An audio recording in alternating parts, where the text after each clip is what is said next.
So Paul, why don't we start with how you got into, IT or security overall, right? Like what was the thing in your past when you were starting out that kind of prompted you down this path, right? Because it's not necessarily a normal path, right? I mean, you're a professional looking at how to break things, on a daily basis. Not everyone, likes that, right? Not everyone is built out for that. So what do you think were some key points that kind of maybe drove you towards it? Yeah, that's a good question. So that began, in essence, the seeds of the journey that led to a lifelong fascination and practice within information technology that led to cybersecurity. And I've been doing cybersecurity now in various domains in cybersecurity for the bulk of my career. I think that one example of the difference between back then when I was getting into it versus having a lot of different tools and technology and AI being able to bootstrap people is like the definition or the view of the term hacker, If you were to give someone, maybe that's in college looking to graduate, right? Give someone advice of how they should get started in cybersecurity. What's the path that you would recommend that they start going down? I think the biggest help for me has been having knowledge in coding. That's been huge. When you were talking about how do you study, how do you do those types of things, going through challenges that put you into that kind of space that help you to think and to help you to think. I hesitate to say programmatically. I have a math degree. So going through that math program helped me to think in a way that I didn't think before. Right. I had to do proofs. I had to do theorems. And so it forced me out of my comfort zone into a place that I had to work hard to try and understand. But fundamentally, that was critical, right? Because when you step into cybersecurity, especially in what we do, right, where we focus on vulnerability research and we focus on things like the 0 day earlier this year that targeted SAP, that really requires out of the box thinking, right? That requires you to be able to think in ways that are out of the box. And so that's one, right? Is to understand code, I think is important. And two is to get yourself out of the comfort zone and to ask questions, the ability to ask questions and to understand what types of questions to ask, right? So that's kind of like the conceptual level, right? In terms of execution, I would say certainly having classes or experience to coding, having classes or experience with operating systems and networks, protocols is a big one because a lot of this stuff happens over HTTP or RFC. So understanding how to take a look at those protocols, understanding how to use something like Wireshark to be able to take a look at the PCAPs, to take a look at what's actually happening on the wire. And if you're in college, signing up for those internships, right? Into those internships where you have the opportunities. If you don't have an opportunity to work in cybersecurity, try to get something where you're working in IT, right? Because that's still getting you that exposure. And that's something that you can quantify on your resume. And that's something that you can build upon that gets you into those initial positions. The other side too, that I encourage people is you may take a look at an entry level position, right? And it may say, oh, you need this kind of experience or that. I challenge you to apply for it anyway, especially if you have that passion and curiosity, because I, for one, when I hire people, I look at the 3 A's. I take a look at the attitude, approach, and the aptitude, right? So so you may not necessarily have the background.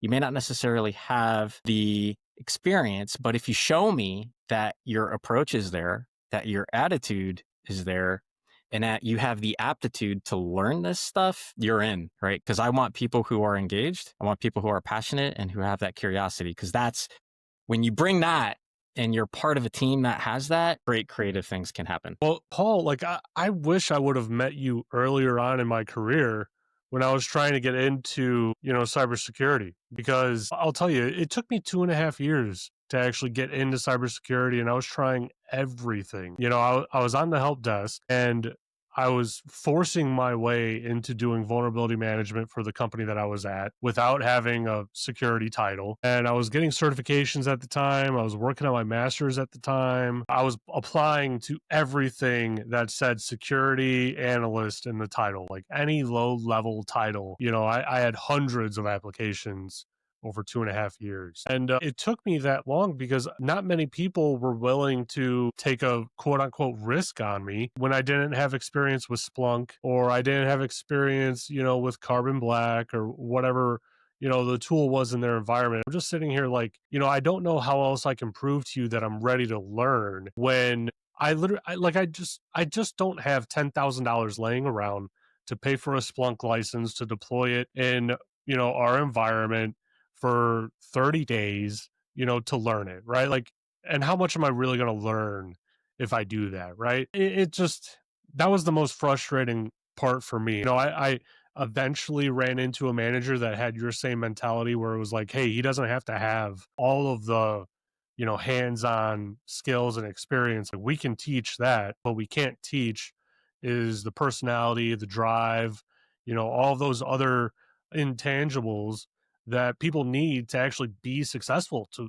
like, hey, when I give you this project, I need you to figure out how to do it. Like, that manager gave me a project and I went and learned PowerShell with it. Like, but I still figured it out. And that's not what a lot of people would do. They wouldn't learn a whole like scripting language just to achieve some, fairly low level project, right? And so I wonder if that is a prerequisite as a hiring person, right? That understands that aptitude is so important, and your attitude and those three A's, they're so important to me. I've hired interns. I love having interns. I love exposing them to what we do. I love hiring interns. I don't look for unicorns because I know that I can bring people on who have those three things and they grow up their skills in the environment in which I hired them into. All right. So they become part of the team. They understand that it's safe to ask questions and there's no negativity. We celebrate not only the wins, we celebrate the quote unquote failures. I don't like using that word failure, but I'm going to use that here. I tend to refer to failures as opportunities, right? It's the whole mentality of proof of concepts, right? So you have a theory, you go ahead and test the theory. It's like it's being a scientist. You have a theory, you test your theory, it didn't work. Great, success. We've checked that theory, it doesn't work. Let's move on to the next theory. So that's to me the definition of a failure. So I do believe in giving anybody and everybody opportunity so long as they have the attitude, the aptitude, and the approach. If their approach is they're going to interrupt people, right? If their approach is they don't like to repeat themselves, they like to hire people and have a team where it's okay to ask questions. It's okay to repeat yourself, right? Because we have very diverse teams. Sometimes not everyone speaks the same language. And even when someone speaks the same language, they interpret it differently, right? What you intend to say might not land the way that it was intended. So it's important to be in an environment where you can go ahead and repeat yourself, where you can rephrase something so that everyone has an understanding and you drive alignment and calibration, and that allows a team to be able to drive towards its goals. I mean, what you're describing there is like people skills.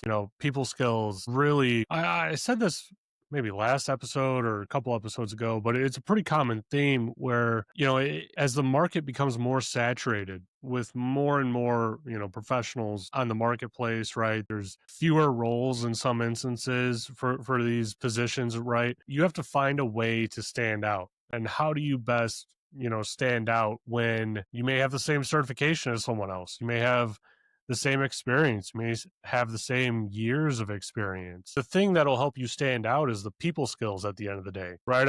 People skills are probably like the easiest way to set yourself apart, because I would rather take someone that knows less or knows very little on a topic, let's say vulnerability management, that can talk really well, that can go and then interact with the dev team or the engineering team or the infrastructure team and say like, hey, can we just get this done?